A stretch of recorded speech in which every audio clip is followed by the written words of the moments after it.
ਅੱਜ जो विचार ਤੁਹਾਡੇ ਨਾਲ ਸਾਂਝਾ ਕਰਨਾ है ਉਹ मैं ਸਵਰਨ ਸਿੰਘ ਟਹਿਣਾ ਦੇ ਮੂੰਹੋਂ ਸੁਣਿਆ है कि पोतरे ਦਾ ਪਹਿਲਾ ਬੇਲੀ ਦਾਦਾ ਹੁੰਦਾ है ਤੇ ਦਾਦੇ ਦਾ ਪੋਤਰਾ ਆਖਰੀ ਬੇਲੀ ਹੁੰਦਾ है। ਇੱਥੇ ਰੱਖ ਨਿਊਜ਼ ਵੇਖਣ ਸੁਣਨ ਵਾਲੇ ਸਾਰੇ ਜੀਆਂ ਨੂੰ ਮੁਹੰਮਦ ਸਾਦ ਦਾ ਬਹੁਤ ਸਾਰਾ ਪਿਆਰ ਭਰਿਆ ਸਲਾਮ। आओ ਹੁਣ ਖਬਰਾਂ ਵੱਲ ਵਧਨੇ ਆ। ਪਾਕਿਸਤਾਨ ਦੇ ਸਦਰ ਆਰਿਫ ਅਲਵੀ ਨੇ ਚੋਣ ਕਮਿਸ਼ਨ ਨੂੰ ਚਿੱਠੀ ਲਿਖ ਕੇ ਸੂਬਾਈ ਚੋਣਾਂ ਦੀ ਤਾਰੀਖ ਮੰਗ ਲਈ। सदर आरिफ अलवी ने चोण कमिश्नर सिकंदर सुल्तान राजा नूं लिखी चिट्ठी विच आख्या चोण कमिशन एक्ट 2017 के मुताबक पंजाब ते केपी सूबे दियां असैंबलियां दियां चोणां दी तारीख का झावचा ऐलान किया जाए ताकि सूबाई असैंबली तों भविख दियां होण वालियां आम चोणां दे हवाले नाल गली बाती होण वाले प्रोपोगंडे नूं मुकाया जाए। सदर ने आख्या कि आइन के मुताबक चोणां कराणियां चोण कमिशन का मुंडला ते लाजमी फर्ज है। उन्होंने अपनी चिट्ठी में यह आख्या जेकर चोण कमिशन अपना फर्ज अदा ना कर सकिया तो उन्होंने ही दस्तूर की खिलाफ वर्जी का जिम्मेदार ते जवाबदार बनाया जाएगा। वज़ीर आज़म शहबाज शरीफ ने कहा है कि मुल्क में मौजूदा वसाइल का अजाड़ा किसी सूरत भी कबूल नहीं। स्पैशल टैक्नोलॉजी जोन्स अथॉरिटी नूं चालू करन वास्ते कमेटी बना दी गई। वज़ीर आज़म स्पैशल टैक्नोलॉजी जोन्स अथॉरिटी की कारकर्दगी तपदे होया अथॉरिटी नूं चालू करन वास्ते कमेटी बनाते हुए आख्या मुल्क में मौजूदा वसाइल नूं उजाड़ना किसी भी तरह कबूल नहीं। वज़ीर आज़म ने हदायत की कि कमेटी एक हफ्ते के अंदर अंदर अथॉरिटी नूं अपनियां सिफारिशां पेश करे। शहबाज शरीफ ने यह भी आख्या कि मुस्लिम लीग नून ने अपनी पिछली सरकार में नवी पीढ़ी नूं IT एक्सपोर्ट वधाण नींह धरी। करोना महामारी च नौजवानों नूं दिते गए लैपटॉप नाल लखां बंदियां ने रोज़गार कमाया। बेनज़ीर भुट्टो कतल केस दीआं अपीलां 5.5 सालां बाद सुनवाई लई मुकर्रर कर दित्तियां गईयां। Chief justice Lahore high court उचेचा डिवीजन बेंच बना दिता जिहदे विच जस्टिस सदाकत अली खान ते जस्टिस मिर्जा वकास राउस शामिल ने। उचेचा बेंच 9 जनवरी जुमेरात नूं इस केस के मुतलक 8 अपीलों की सुनवाई करेगा। आसफ अली जरदारी बरी होने वाले 5 मुलजमां मरहूम जनरल परवेज मुशर्रफ सने सजा याफ्ता पुलिस अफसरां नूं नोटिस जारी कर दिते गए ने। परवेज मुशर्रफ के फौत होने तो बाद उन्हां खिलाफ अपीलां खारिज हो सकदियां ने। परवेज मुशर्रफ नूं इस केस में इश्तिहारी करार दे के उन्हां दे दायमी वारंट गिरफ्तारी जारी होए सन।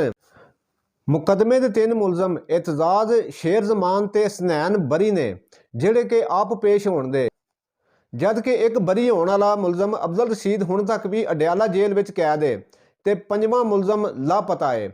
दोहे पुलिस अफसर सऊद अजीज ते हुरम शहजाद जमानत उत्ते ने। दोवां नूं 17 साल कैद 10 लाख रुपए जुर्माने की सज़ा हुई सी। लाहौर हाई कोर्ट जिन्हों पंजाब हाई कोर्ट भी कहा जाना चाहिए है ने तहरीक इंसाफ के कौमी असैंबली के 43 मैंबरों के इस्तीफे मंजूर करने का हुक्म मुअत्तल कर दिता। रियाज फतेहाना सने तहरीक इंसाफ के कौमी असैंबली के 43 मैंबरों ने इस्तीफियां की मंजूरी खिलाफ अदालत बूहा खड़काया होया सी। लाहौर हाई कोर्ट के जस्टिस शाहिद करीम ने अर्जी की सुनवाई करते हुए 43 मैंबरों के इस्तीफे मंजूर करने का हुक्म मुअत्तल कर दिता। अर्जी देने वालों वालों स्पीकर के 22 जनवरी के चोण कमिशन के 25 जनवरी के नोटिफिकेशन नूं तड़ी लाते हुए आख्या सी कि असैंबली मैंबरों ने इस्तीफे मंजूर होने तो पहला ही मोड़ ले सन। इस्तीफे परतान तो बाद स्पीकर को इख्तियार नहीं कि वह इस्तीफे मंजूर करे। इस्तीफे मंजूर करना कानून के खिलाफ ते बदनीति है। अर्जी देने वाले के वकील मुताबक 43 मैंबरों ने 23 जनवरी को स्पीकर को इस्तीफे मोड़न लई चिट्ठी लिखी सी। स्पीकर ने दस्तूर के तहत इंक्वायरी नहीं की ते ना ही कभी स्पीकर अगे पेश होए। मैंबरों को सुने बगैर स्पीकर इस्तीफे मंजूर नहीं कर सकता, लिहाजा अदालत स्पीकर ते चोण कमिशन वालों जारी किए गए नोटिफिकेशन को रद्द करे। पाकिस्तान के साबका वज़ीर आज़म शाहिद हकान अब्बासी ने कहा है कि नैब के साबका चेयरमैन जवेद इकबाल ने साडे गलमे हथ पाया है ते असी उहदे गलमे फड़ांगे। आंदे ने वज़ीर आज़म बनन दी कदे भी सदर नहीं सी। जिकन दे मुल्क के हालात ने कौन वज़ीर आज़म बनना चाहता है। ये विचार उन्होंने एहतसाब अदालत के बाहर पत्रकारों नाल साझे किए। शाहिद हकान अब्बासी ने आख्या कल नैब इस्लामाबाद में सां ते अज नैब कराची में। मुल्क में नैब की सर्कस चल रही है। मुल्क के मसलियां का बड़ा भाईवाल नैब है। ਫਵਾਦ ਹਸਨ ਫਵਾਦ ਉਤੇ ਗਲਤ ਮਕਾਲੇ ਲਾਏ ਗਏ। 16 ਮਹੀਨੇ ਜੇਲ੍ਹ ਵਿੱਚ ਰੱਖਿਆ। ਰਿਟਾਇਰਮੈਂਟ ਤੋਂ ਪਹਿਲਾਂ ਜ਼ਮਾਨਤ ਵੀ ਨਹੀਂ ਹੋਣ ਦਿੱਤੀ। ਸ਼ਾਹਿਦ ਹਕਾਨ ਅਬਾਸੀ ਨੇ ਇਮਰਾਨ ਖਾਨ ਬਾਰੇ ਆਖਿਆ ਕਿ ਪਹਿਲੋਂ ਇਤਸਾਬ ਦਾ ਦਾਅਵਾ ਕਰਦੇ ਸਨ ਤੇ ਹੁਣ ਕਹਿੰਦੇ ਨੇ ਇਤਸਾਬ ਕੋਈ ਹੋਰ ਕਰ ਰਿਹਾ ਸੀ। ਨੈਬ ਦੀ ਨਵੀਂ ਚੇਅਰਮੈਨ ਨੂੰ ਆਖਿਆ ਹੈ ਕਿ ਸਾਨੂੰ ਛੱਡੋ, ਆਮ ਲੋਕਾਂ ਦਾ ਖਿਆਲ ਕਰੋ। ਲੋਕ 5-5 ਸਾਲਾਂ ਤੋਂ ਜੇਲ੍ਹਾਂ 'ਚ ਬੰਦ ਨੇ। ਉਹਨਾਂ ਆਖਿਆ ਸਿਆਸੀ ਬੰਦੇ ਨੂੰ ਗ੍ਰਿਫਤਾਰ ਨਹੀਂ ਕਰਨਾ ਚਾਹੀਦਾ। ਸਿਆਸੀ ਬੰਦੇ ਦੇ ਖਿਲਾਫ ਸਬੂਤ ਇਕੱਠੇ ਕਰੋ ਤੇ ਸਜ਼ਾ ਦਿਵਾਓ। ਗਲਤ ਮੁਕੱਦਮਿਆਂ ਦੀ ਕਦੇ ਵੀ ਹਮਾਇਤ ਨਹੀਂ ਕੀਤੀ। ਉਧਰ ਨੈਬ ਕਾਨੂੰਨ ਵਿੱਚ ਤਬਦੀਲੀ ਤੋਂ ਫਾਇਦਾ ਚੁੱਕਣ ਵਾਲਿਆਂ ਦੇ ਨਾਮ ਸੁਪਰੀਮ ਕੋਰਟ ਵਿੱਚ ਪੇਸ਼। ਰਾਜਾ ਪਰਵੇਜ਼ ਅਸ਼ਰਫ ਦੇ ਖਿਲਾਫ 9 ਨੈਬ ਕੇਸ PTI ਦੇ ਦੌਰ ਵਿੱਚ ਮੋੜੇ ਗਏ। ਸੁਪਰੀਮ ਕੋਰਟ ਵਿੱਚ ਪੇਸ਼ ਹੋਣ ਵਾਲੇ ਨਾਵਾਂ ਦੀ ਲਿਸਟ ਵਿੱਚ ਵਜ਼ੀਰ ਆਜ਼ਮ ਸ਼ਹਬਾਜ਼ ਸ਼ਰੀਫ, ਆਸਫ ਅਲੀ ਜ਼ਰਦਾਰੀ, ਨਵਾਜ਼ ਸ਼ਰੀਫ, ਯੂਸਫ ਰਜ਼ਾ ਗਲਾਨੀ, ਸਾਬਕ ਸਪੀਕਰ ਪੰਜਾਬ ਅਸੈਂਬਲੀ ਸਬਤੈਨ ਖਾਨ, ਸ਼ੌਕਤ ਤਰੀਨ ਸਣੇ ਵੱਖੋ-ਵੱਖ ਪਾਰਟੀਆਂ ਦੇ ਵੱਡੇ ਨਾਮ ਸ਼ਾਮਲ ਨੇ। ਪੈਟਰੋਲੀਅਮ ਦੇ ਵਫਾਕੀ ਵਜ਼ੀਰ ਮੁਸੱਦਕ ਮਲਕ ਨੇ ਪੈਟਰੋਲ ਪੰਪ ਮਾਲਕਾਂ ਨੂੰ ਖਬਰਦਾਰ ਕਰ ਦਿੱਤਾ। ਮੁਸੱਦਕ ਮਲਕ ਨੇ ਆਖਿਆ ਕਿ ਤੇਲ ਇਕੱਠਾ ਕਰਕੇ ਨਾ ਵੇਚਣ ਵਾਲੇ ਨਾ ਮੁੜੇ ਤੇ ਉਹਨਾਂ ਦੇ ਲਾਇਸੈਂਸ ਰੱਦ ਕਰ ਦਿੱਤੇ ਜਾਣਗੇ।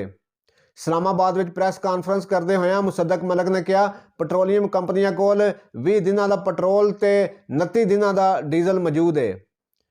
ਜੇ ਇਹ ਗੱਲ ਠੀਕ ਹੈ ਕਿ ਸਾਡੇ ਕੋਲ ਪੈਟਰੋਲ ਡੀਜ਼ਲ ਮੌਜੂਦ ਹੈ ਤੇ ਜੋ TV ਉੱਤੇ ਚੱਲ ਰਿਹਾ ਹੈ ਕਿ ਇੱਥੇ ਤੇਲ ਦੀ ਘਾਟ ਹੈ ਜਾਂ ਕਤਾਰਾਂ ਲੱਗ ਗਈਆਂ ਨੇ, ਇਹਦੀ ਕੀ ਵਜ੍ਹਾ ਹੈ?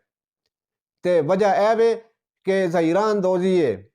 ਉਹਨਾਂ ਆਖਿਆ ਕੁਝ ਲੋਕ ਹਮੇਸ਼ ਵਾਂਗੂ ਜ਼ਹੀਰਾਂ ਅੰਦੋਜ਼ੀ ਕਰ ਰਹੇ ਨੇ, ਤੁਹਾਡੇ ਤੇ ਤੁਹਾਡੇ ਬਾਲਾਂ ਦੇ ਹੱਕ ਤੇ ਡਾਕਾ ਮਾਰ ਰਹੇ ਨੇ। ਮੇਰੀ ਇਹਨਾਂ ਸਾਰਿਆਂ ਲੋਕਾਂ ਨੂੰ ਬੇਨਤੀ ਹੈ ਕਿ ਉਹ ਰੁਕ ਜਾਣ, ਅੱਜ ਹੀ ਰੁਕ ਜਾਣ। ਜੇ ਤੁਸੀਂ ਇੰਜ ਕਰੋਗੇ ਤਾਂ ਨਤੀਜੇ ਭੁਗਤਣੇ ਪੈਣਗੇ, ਤੁਹਾਡੇ ਲਾਇਸੈਂਸ ਰੱਦ ਕਰ ਦਿਆਂਗੇ। ਮੁਸੱਦਕ ਮਲਕ ਹੋਰਾਂ ਆਖਿਆ ਕਿ ਕੁਝ ਲੋਕਾਂ ਦਾ ਖਿਆਲ ਹੈ ਕਿ ਤੇਲ ਦੇ ਮੁੱਲ ਵਧਣ ਲੱਗੇ ਨੇ, ਪਰ ਸਾਡਾ ਤੇਲ ਦੇ ਮੁੱਲ ਇਸ ਵੇਲੇ ਵਧਾਉਣ ਦਾ ਕੋਈ ਇਰਾਦਾ ਨਹੀਂ। ਤੇਲ ਦੇ ਮੁੱਲ ਦਾ ਐਲਾਨ ਆਪਣੇ ਵੇਲੇ ਤੇ ਆਲਮੀ ਮੰਡੀ ਵਿੱਚ ਤੇਲ ਦੇ ਮੁੱਲ ਮੁਤਾਬਕ ਕੀਤਾ ਜਾਏਗਾ। ਹੁਣ ਕੁਝ ਹੋਰ ਵੱਡੀਆਂ ਖਬਰਾਂ ਜਿਹੜੀਆਂ ਕਿ ਨਿੱਕੀਆਂ ਕਰਕੇ ਸੁਣਾਈਆਂ ਜਾਣਦੀਆਂ। ਸ਼ਹਬਾਜ਼ ਸ਼ਰੀਫ ਨੇ ਮੁਲਕੀ ਤਾਰੀਖ ਦੀ ਸਭ ਤੋਂ ਵੱਡੀ ਕਬੀਨਾ ਰੱਖਣ ਦਾ ਸਿਹਰਾ ਆਪਣੇ ਮੱਥੇ ਤੇ ਸਜਾ ਲਿਆ। ਖਜ਼ਾਨੇ ਦੀ ਵਜ਼ੀਰ ਮੁਮਲਿਕਤ ਨੇ IMF ਨਾਲ ਮੁਆਹਦਾ ਛੇਤੀ ਹੋਣ ਦੀ ਖੁਸ਼ਖਬਰੀ ਸੁਣਾ ਦਿੱਤੀ। ਤਾੜੀਆਂ।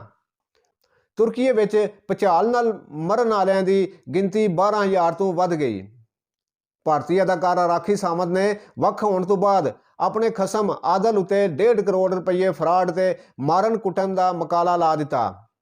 ਮਲਤਾਨ ਵਿੱਚ ਚੋਣ ਕਮਿਸ਼ਨ ਦੇ ਦਫ਼ਤਰ ਉਤੇ ਵੱਡੇ ਮਾਰਨ ਕਰਕੇ PTI ਦੇ ਆਮਦ ਡੋਗਰ ਸਣੇ 15 ਕਾਰਕੁਨ ਗ੍ਰਿਫਤਾਰ।